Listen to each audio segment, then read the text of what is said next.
tonight after criticizing the Chinese government's duplicitous response to the Wuhan coronavirus. Here's part of what she said to Fox News.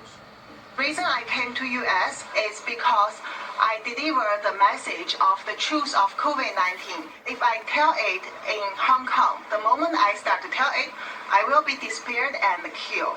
No one can hear me. So for this purpose, I would like to go to US and tell the truth of the origins of COVID-19 to the world, to let people understand how terrible, how dangerous it is. This is nothing about politics. This is a thing about whether all the human in the world can survive.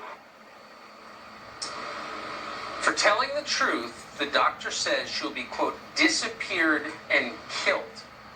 This is the government, the NBA, and so much of corporate America, and so many of our politicians suck up to, one that murders doctors for telling the truth.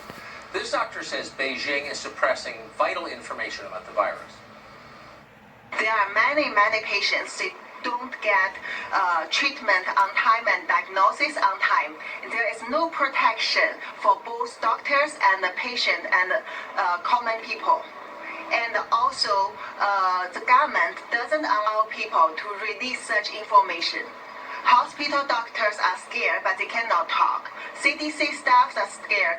I feel very disappointed, but I already know this would happen because I know the corruption among this kind of international organization like WHO, to China government, to China Communist Party government. Let's hope she gets a chance to speak on CNN. Don't bet on it.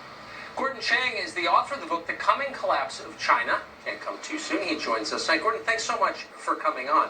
First, the obvious, do you buy her story?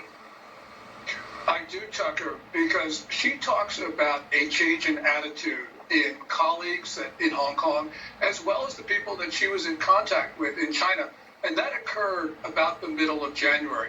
Well, that is consistent with what we know about the cover-up in China. So the timelines match up, and that's really critical. So, yes, I do believe she's not only compelling, she's also credible.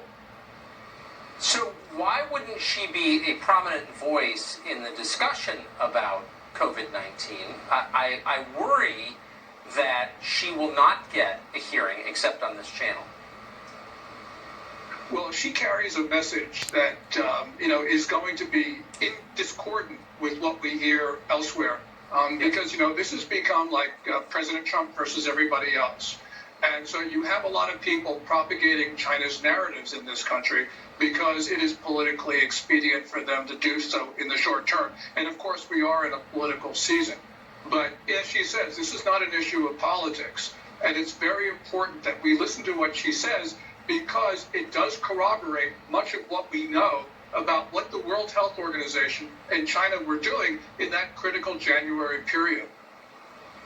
What do you think? I mean, and let me just agree with you emphatically. This isn't about the president. It's not about politics. It's about public health, which isn't served when governments lie to cover their own misdeeds or mistakes.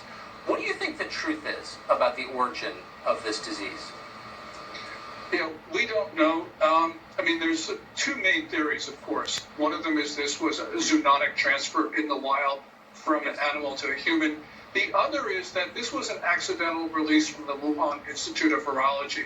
And I have to say that my view is the latter one, because most diseases in China originate, and these coronavirus diseases originate in southern China.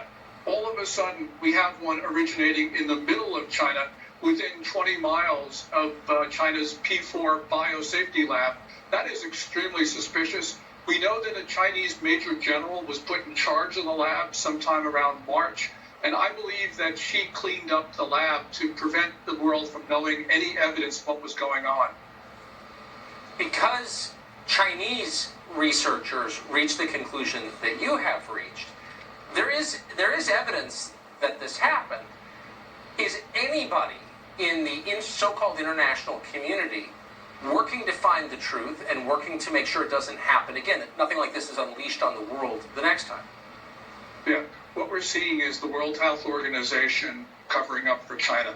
They've now got 2 researchers in Beijing to prepare the way for a third WHO mission to China, but they're only studying the zoonotic transfer. They're not going to Wuhan, from what we can tell. They're not going to the Wuhan Institute of Virology. So really, this is an attempt to bolster China's narrative, which was built, I think, this narrative was built by China to really divert attention away from what it was doing in that biosafety lab. What a tragedy if the propaganda works, as it so often does.